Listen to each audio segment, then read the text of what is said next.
E vamos chamar aqui à frente para conversar um pouco com a gente sobre Tabocas e Casa Forte, Leonardo Gomes. Por favor.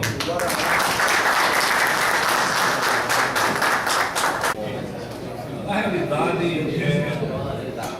um dos assuntos mais difíceis para se focar na cidade, na história do Brasil, é a dominação holandesa em Pernambuco.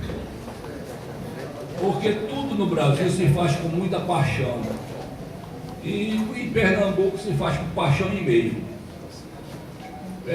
O pernambucano, ele não é daquele de ficar em cima do muro. Ele sempre tem uma paixão. E onde a paixão chega, a razão sai pela janela. E aqui, se você elogia o português, expulsou os holandeses, aí você está bem com os portugueses e sobretudo com o pessoal do Gabinete Português de Leitura, do Clube Português e do Hospital Português. Mas e você, o doutor Ricardo, vem ressaltar a presença do alemão, eu disse alemão, João Maurício Nassau, Siegen, aí então você está contra os portugueses. Então você ame ou deixa e cria-se um clima muito exacerbado. E nessas. Mas quando me pediram para falar sobre a Casa Forte, eu expliquei logo, eu digo, olha, Casa Forte não é propriamente uma batalha. Casa Forte é uma escaramuça. Uma coisa que demorou poucas horas. Batalha mesmo em Tabocas. E Tabocas ocorreu dias antes. E Tabocas, para o pessoal da Vitória de Santo Antão, é maior do que o Waterloo. Não fazem por menos. Quando você vê alguém de Vitória de Santo Antão falar sobre Tabocas, é tanta gente que você fica. E cabia tudo aqui, porque tudo. E hoje tem uma oficialidade jovem no Exército que chega até questionar Guararapes.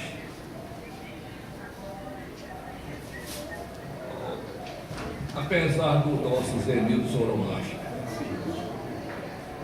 criar o dia 19 de abril, dia do Exército, não pense que é voz corrente, não.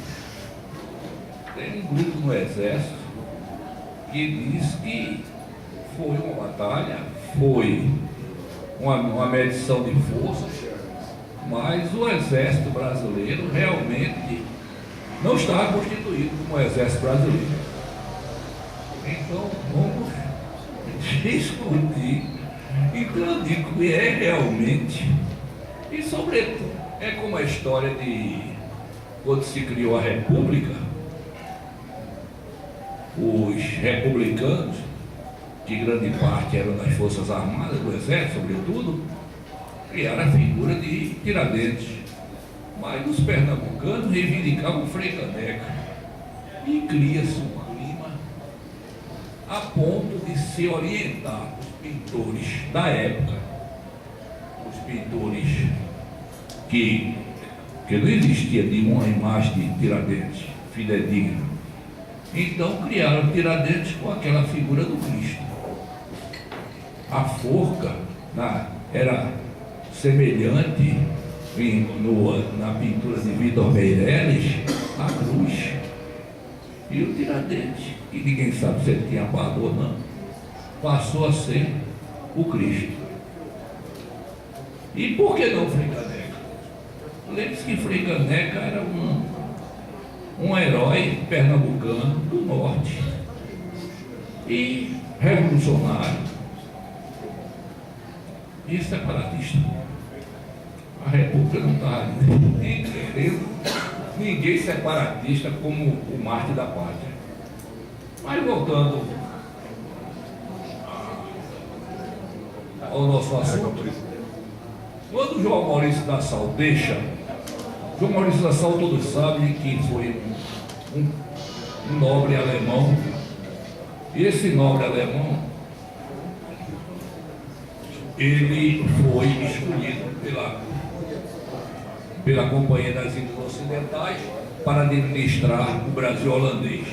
Ele aqui chega em 1637, também esclarecendo, ele não chega em 1630 com a armada holandesa, porque tem muita gente, sobretudo lá onde eu convivo, no Instituto Ricardo Brenan, que chega lá achando que Nassau chegou aqui em 1630 e passou 24 anos. Não, Nassau passou só 100 anos para despreza os governantes do Brasil. Que Nassau em 7 anos fez mais, foi quase Juscelino Kubitschek em termos de realizações. Nassau, quando chega aqui, ele chega com aquele imbuído daquele espírito de príncipe renascentista. E ele traz para o Brasil, por conta de orientação de Constantino Henriques, ele traz uma missão científica. É a primeira missão científica a cruzar o Oceano Atlântico. Ele, de cada um dos saberes, ele tinha uma pessoa. Pintores, ele tinha 6. Ele tinha médicos, Wilhelm Piso. Ele tinha astrônomo, matemático, cartógrafo, homem de várias ciências, que era o George Markgraf. E teve Franz Post, que foi o primeiro a pintar a paisagem do Novo Mundo. Não é a paisagem do Brasil, não, do Novo Mundo. Nos Estados Unidos não tem nenhum quadro pintado por um pintor de escola retratando a sua paisagem. Tem primitivista. Mas Nassau vai embora em maio de 1644. E aqui começa os conluios para expulsar os holandeses. Os senhores de engenho deviam muito dinheiro aos holandeses. Na relação de devedores, figurava como segundo devedor o João Fernando Vieira. Mas fora isso também tem um aspecto que pouco historiador toca, pouco historiador aborda, pouco historiador chama a atenção, que é a questão religiosa. Quando nós estudamos direito, e nas aulas de introdução à ciência do direito e de filosofia do direito, se falava das normas religiosas, nós ríamos e gozávamos. Nós éramos todos, achávamos que norma religiosa e nada era a mesma coisa, era imbecilidade, não sei o quê. Hoje, a norma religiosa ameaça o mundo. E são as guerras do Oriente, senão guerras religiosas. Então a coisa continua. E os holandeses fizeram muito mal em Pernambuco. Eles perseguiram o culto católico. Essa história de dizer que eles eram coniventes com todas as seitas não é verdade. Porque no Recife não tinha uma só igreja protestante.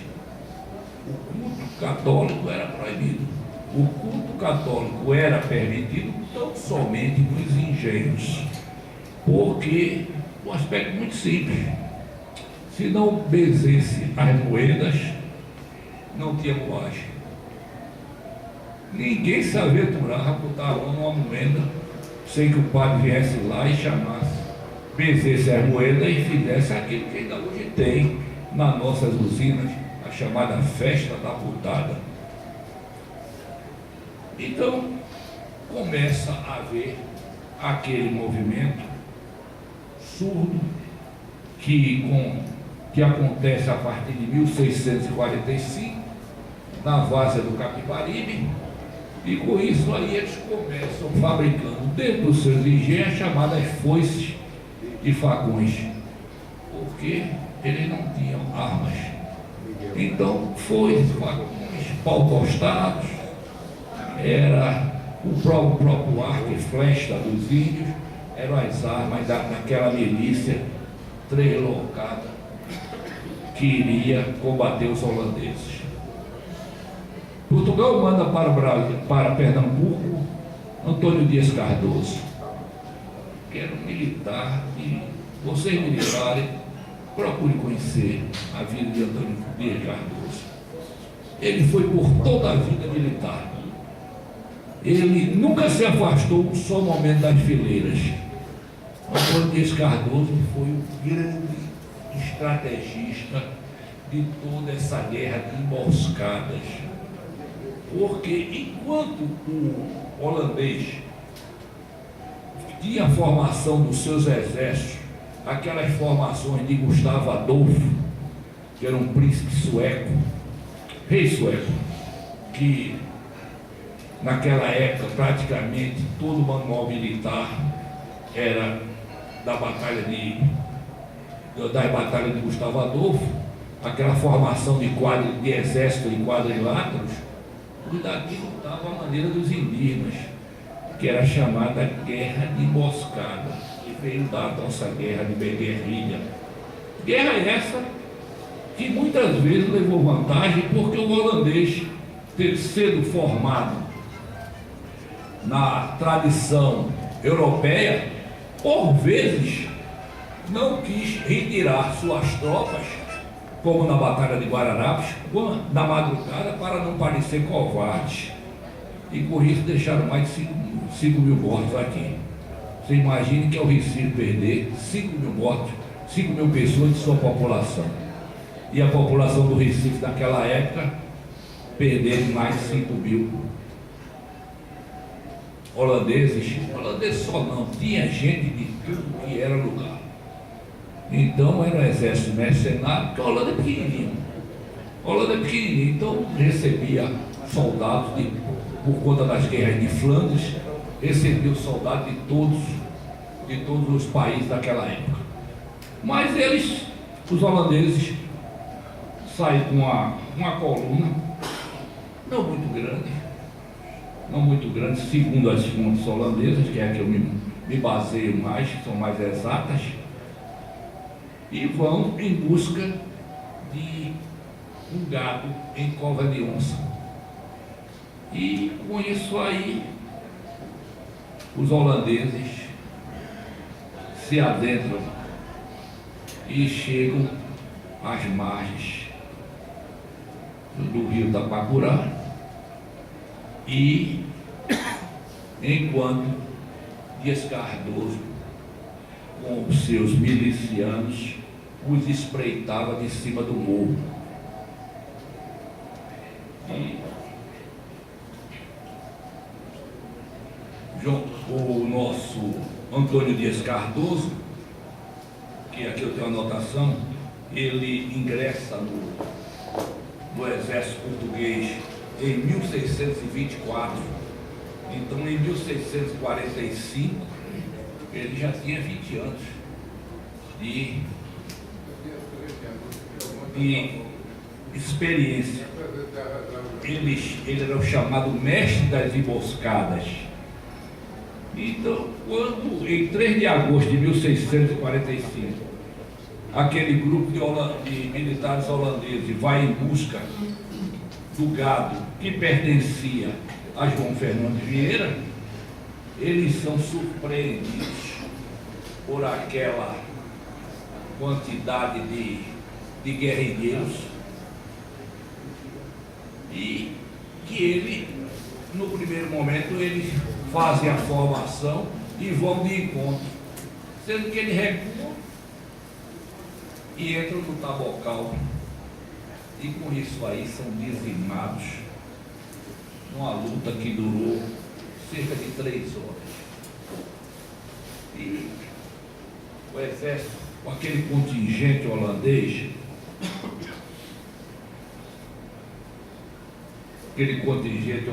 porque de cerca de 1.100 a 1.500 infantes, se defrontando com 900 luso-brasileiros, dos quais apenas 250 possuíam armas de fogo, espingarda ou mosquete, e os demais, portando apenas chuços e paus tostados, foices e facões, resistiram bravamente, sobretudo quando eles se adentravam no Tabocal. E com isso aí, pela primeira vez, as forças holandesas e as forças da terra, os holandeses todos militares de formação, com as forças da terra, recuam e deixa um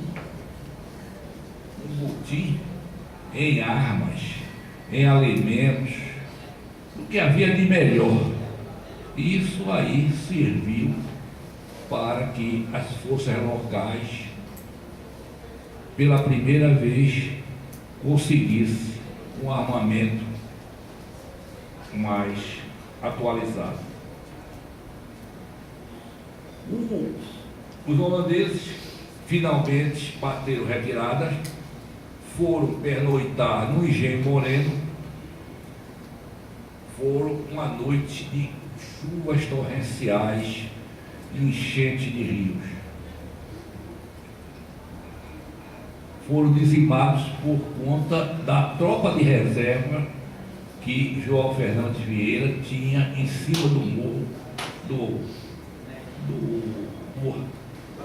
das Tabocas, que era o oiteiro das Tabocas, e que dizima o resto do exército, e eles se retiram para o engenho, deixando um cálculo, segundo as fontes holandesas, de 30 mortos e 50 feridos. E com isso aí, eles continuam a sua caminhada.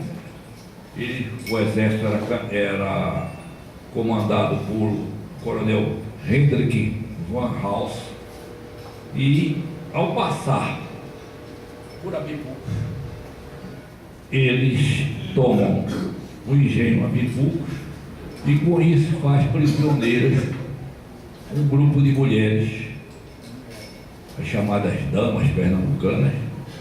Aí vem todo o imaginário de damas pernambucanas, as damas de Casa Forte, as damas. Mas nessas mulheres, uma delas era a sogra de João Fernandes Vieira. Com isso aí você vê que de Apipu para Casa Forte é um pulinho.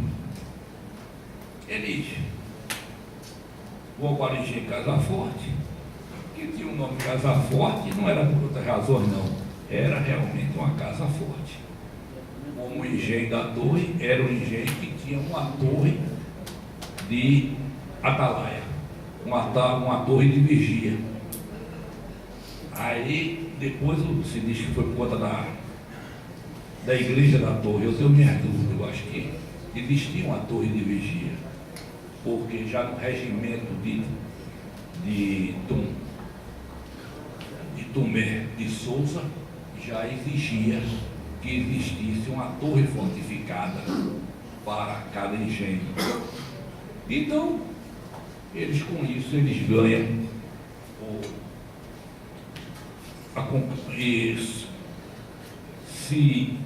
se refugiam no engenho de Dona Ana Paz, que é uma das figuras mais curiosas da guerra holandesa. Começava logo que a mulher sabia ler e escrever, coisa muito rara na época. Ela dividiu o seu leito com muita gente, inclusive com o nosso Maurício Nação, que ela faz uma doação, e junto com a doação, um bilhete da sua humilde escrava de 6 caixas de açúcar. Mas 6 caixas de açúcar não é 6 caixinhas de papelão que é entrada do bom preço, não.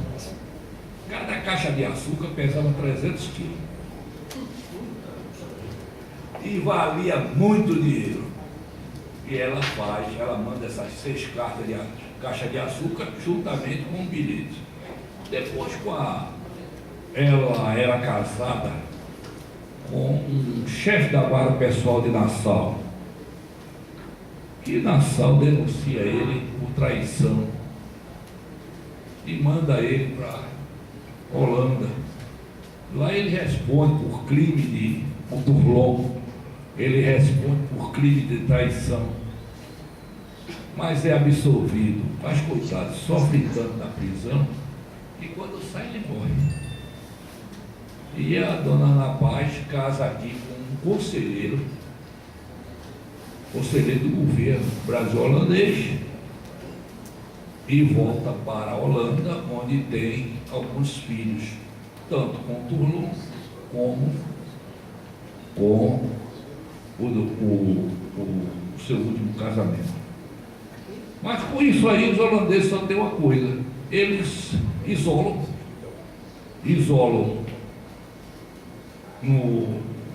a Casa Grande do Engenho, e o pessoal que chega atrás, sob o comando de João Fernando Vieira e Antônio Dias Cardoso, descobre que o engenho está para morrer. E a lenha estava toda no pátio. Ele não tem dúvida. Joga uma lenha embaixo da Casa Grande e toca fogo. Os holandeses apavorados já tinham morto friamente um tambor. Tambor, vocês sabem, ele vai lá levar a mensagem. Um tambor.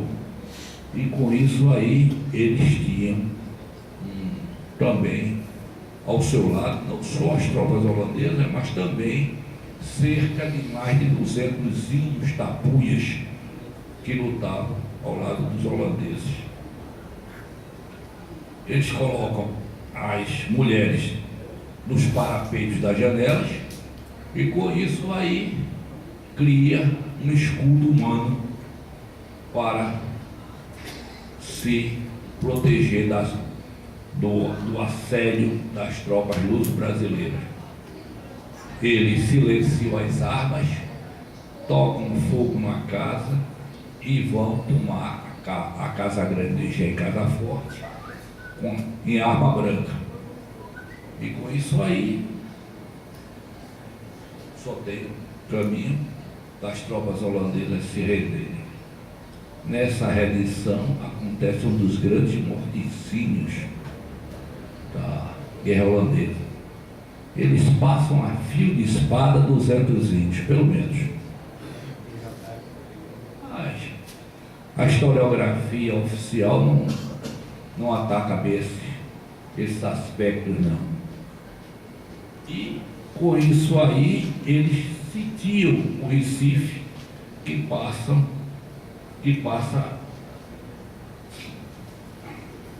a ficar completamente isolado, e o Recife sofre a maior fome que poderia acontecer, onde ratos, gatos, cachorros e até cavalos inseguros, ou já em estado já de decomposição, servia de alimento. E com isso aí os habitantes do Recife, sobretudo os judeus, entram em oração e o rabino Isaac Aboab da Fonseca escreve as primeiras preces invocando os poderes de Deus para retirarem ele daquela situação que só é salva com a chegada dos barcos que vieram, o Valk que veio em socorro, porque tudo no Recife vinha da Holanda, inclusive a carne,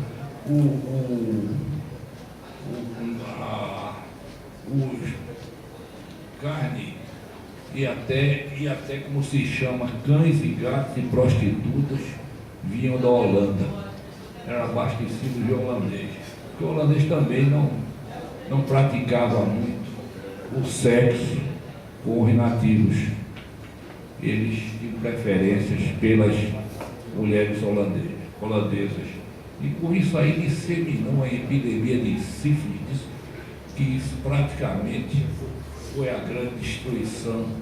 E própria epidemia de cólera mesmo.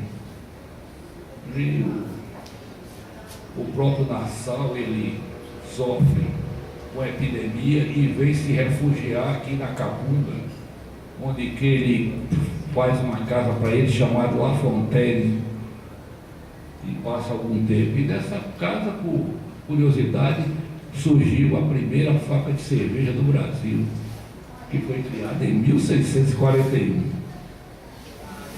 Então, com essas duas batalhas, eles passaram a ser senhores. O próprio comandante, o coronel João Blay, que é preso em Casa Forte, ele diz para João Fernandes Vieira que estava sobre os desígnios dele e que ele podia inclusive tomar o Recife por conta que o Recife não tinha mais ninguém para defendê-lo. Mas João Fernando Vieira prefere ficar nos Torrões e ali iniciar o cerco do Recife, que vai acontecer em 1648 com Guararapes, 1649 novamente com Guararapes, até 1654, quando vem a rendição definitiva. Esse coronel João Blay, ele é mandado para Bahia e parece que na marcha ele é sacrificado, porque na Bahia ele não chega. Então, com isso aí surge a chamada Guerra da Liberdade Divina, onde João Fernando Vieira é proclamado o grande comandante da Guerra da Liberdade Divina. E, segundo o recenseamento naquela época, os holandeses aqui possuíam 1.169 soldados. E no bairro do Recife e parte da Boa Vista residiam cerca de 4.660 pessoas, que junto com os escravos davam um total de 8.000 habitantes. Então,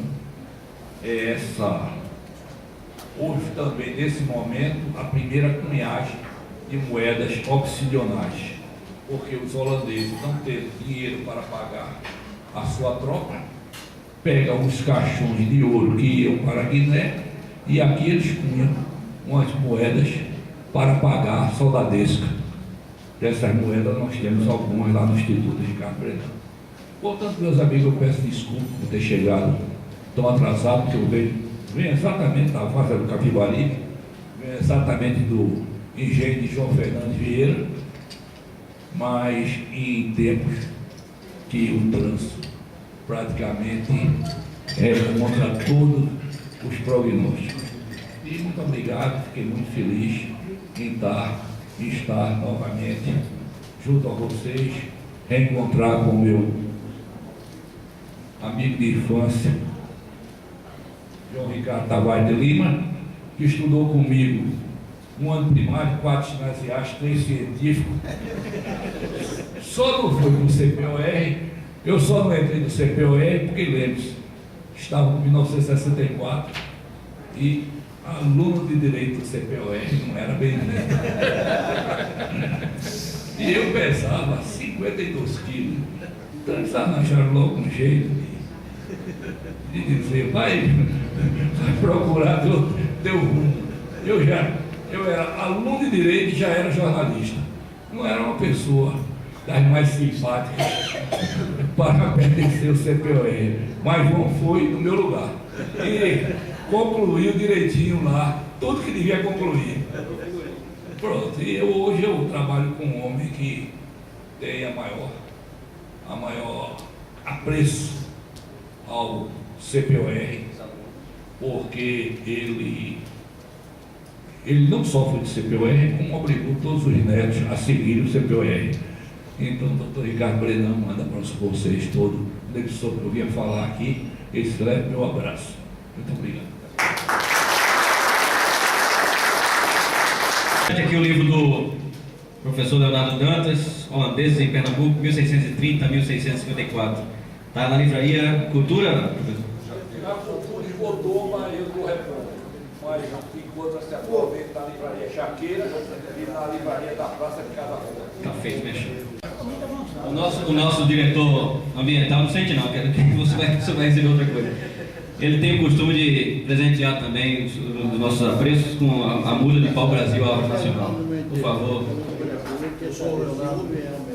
É uma satisfação oferecer esta muda de pau-brasil, simbolizando o valor daqueles patriotas que, nos idos de 1645, desobedeceram sob o comando civil de Fernandes Vieira, o comando militar de Dias Cardoso, desobedeceram às ordens do rei de Portugal, que tinha feito um armistício com a Holanda e tinha entregue Pernambuco, Paraíba e Rio Grande do Norte aos holandeses, com a condição de que os holandeses não avançassem mais.